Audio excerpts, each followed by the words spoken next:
कुमार अचानक राजभवन पहुंचते हैं, राज्यपाल से मुलाकात करते हैं और सियासी गलियारे में अलग अलग चर्चाएं चलने लगती हैं।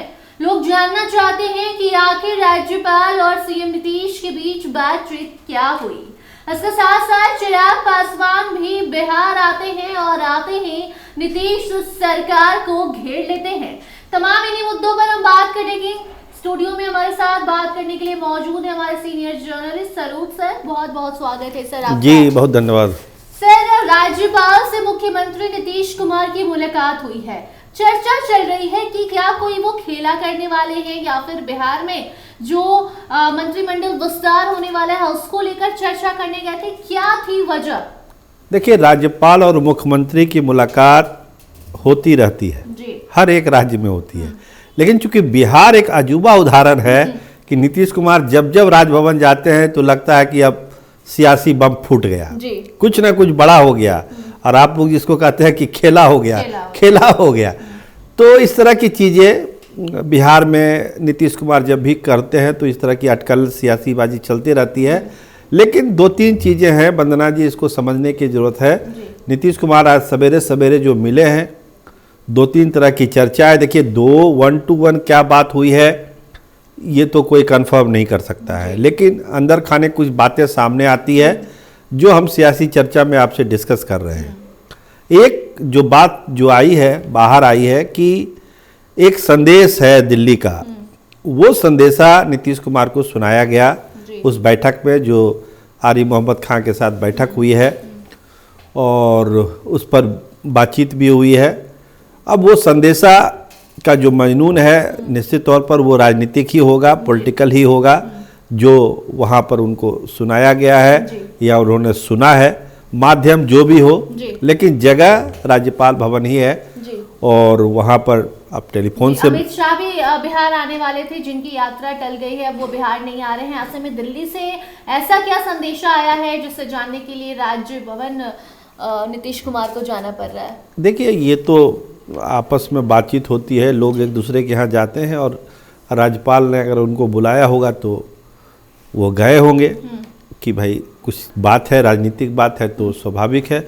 इतने बड़ी बातचीत तो जहाँ तहाँ हो नहीं सकती है, खासकर जो मुख्यमंत्री और महामहिम के बीच बातचीत होगी वो तो बहुत ही सेक्रेट होगी। तो एक अनुमान है, ये नहीं कह रहे हैं कि ये ही हुआ है, लेकिन जो कुछ लोग बता रहे हैं कि एक संदेशा वहाँ पर नीतीश कुमार को मिला है, वहाँ से वो बाहर आए हैं, उसके बाद अपने मंत्रियों से भी मिले हैं, बातचीत की है, गुफ्तगू हुई है, सलाह मशवरा हुआ है, चीज़ें आगे बढ़ी है। आप ये मत सोचिए वंदना जी कि तत्काल कुछ हो जाने वाला है बिहार की सियासत में, लेकिन एक प्रक्रिया है, इस प्रक्रिया के तहत जो चीज़ें हुई है। अब कुछ लोग क्या कह रहे हैं कि मंत्रिमंडल विस्तार को लेकर गए होंगे, तो मंत्रिमंडल विस्तार को लेकर इतनी जल्दी जाने की कोई ज़रूरत नहीं है। सवेरे इतनी ठंड में पहुंच गए। ठंड में बात अलग है, लेकिन अभी चूंकि विस्तार का अभी कुछ तय नहीं है तो इतना पहले जाने का कोई मतलब नहीं है, और उसके लिए मुख्यमंत्री का मिलना कोई ज़रूरी नहीं है, तो मंत्रियों के नाम जाते हैं, ओथ हो जाता है, तो ये अलग कहानी है। विश्वविद्यालय के बात को लेकर गए होंगे, इसकी भी चर्चा है, लेकिन जो खबरें जो आती है, हमारे पास भी जो खबरें आ रही है वो यही है कि कहीं ना कहीं से दिल्ली और पटना का एक तार जोड़ने की एक कोशिश हुई इस मीटिंग में। इसके साथ साथ चिराग पासवान काफी दिनों बाद आज नजर आए हैं, बीपीएससी मामले पर बोले हैं और ऐसे में नीतीश सरकार पर भी सवाल उठाए हैं। उन्होंने साफ तौर पर कहा है कि लाठी डंडों की जो बरसात हुई है, बच्चों पर लाठी चार्ज जो हुई है, इसका हम कतई समर्थन नहीं करते हैं। तो क्या एक तरफ वो ये कह रहे हैं कि नीतीश कुमार की सरकार बनेगी, नीतीश कुमार ही मुख्यमंत्री बनेंगे, एनडीए के नेतृत्व में 2025 चुनाव लड़ा जाएगा, और दूसरी तरफ अपने ही सरकार के खिलाफ चिराग पासवान बोल रहे हैं, क्या इशारा कर रहा है ये? देखिए, प्रशांत किशोर का जब से एजिटेशन हुआ है, जो चल रहा है, अभी चल ही रहा है, बहुत सारे नेताओं जो सोशल मीडिया पर बयान देते हैं, कैमरे के सामने बयान देते हैं, लोगों ने उनको रीड किया है, वॉच किया है कि ये नेता लोग केवल बयानवीर हैं, छात्रों की समस्याओं को लेकर इनका कोई लेना देना नहीं है, केवल बोल देना है कि हम आपके साथ हैं, लेकिन साथ कैसे हैं ये दिखाने की जहमत ये लोग नहीं उठाते हैं। साथ आने की बात आती है तो ये लोग सोशल मीडिया पर चले जाते बस हैं। बस जैसा आपने कहा कि आप कह रहे हैं कि भाई चुनाव लड़ेंगे एक साथ, नीतीश कुमार के साथ अच्छा काम हो रहा है, दूसरी तरफ आप लाठीचार्ज का भी विरोध कर रहे हैं। ये दोनों बात कैसे हो सकती है? या तो आप आलोचना करिए नीतीश कुमार की, आप लाठीचार्ज को गलत बता रहे हैं और नीतीश सरकार को अच्छा बता रहे हैं। ऐसा भी हो सकता है कि एक तरफ अपने एनडीए गुट को समर्थन दे रहे हो और दूसरी तरफ चाह रहे हो कि युवा नेता हम कहलाते हैं, तो युवाओं का भी समर्थन हमारे बयानबाजी के बाद उन्हें क्या पता। देखिए, बिहार का जो मतदाता है हमेशा से जागरूक है, संवेदनशील है जी। अभी कल आपने ही खबर दी थी कि 8 लाख नए युवाओं को जोड़ा गया है जी। तो अब लोग समझते हैं चीज़ों को कि आप बेवकूफ़ नहीं बना सकते हैं। आप बड़ी बड़ी बात मीडिया में कह के लोगों को बेवकूफ़ बना के भ्रमित नहीं कर सकते हैं। आपको एक्ट करना पड़ेगा, दिखाना पड़ेगा, आपको सोना पड़ेगा गर्दनी बाग में जाके, आपको जुलूस में गांधी मैदान जाना पड़ेगा, तब लगेगा कि आप उनके साथ हैं।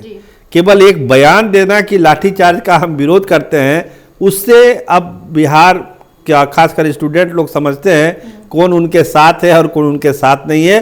और हमको लगता है बिहार अब धीरे धीरे इस दौर से बाहर जा रहा है। ऐसे नेताओं को जनता आइडेंटिफाई कर रही है कि आप केवल बोलते रहिए, जो करने वाला है वो करता है, जो बोलने वाला केवल बोलता है। जी बहुत बहुत धन्यवाद जी, बहुत धन्यवाद आपका। जो भी दर्शक देख रहे हैं, आपको हम बता दें कि चिराग पासवान बहुत दिनों बाद बिहार में अभी नजर आए और बयानबाजी भी कर रहे हैं।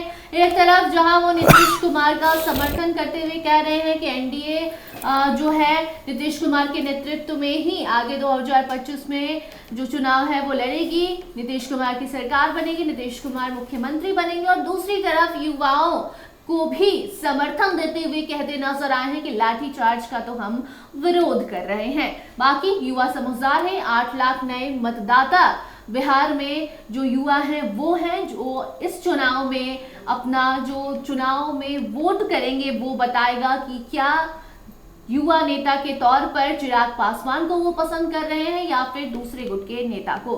बाकी आप इस मुद्दे को लेकर क्या कुछ कहना चाहते हैं, कमेंट सेक्शन में अपनी प्रतिक्रिया जरूर दीजिए और देखते रहिए स्टार टीवी बिहार। धन्यवाद।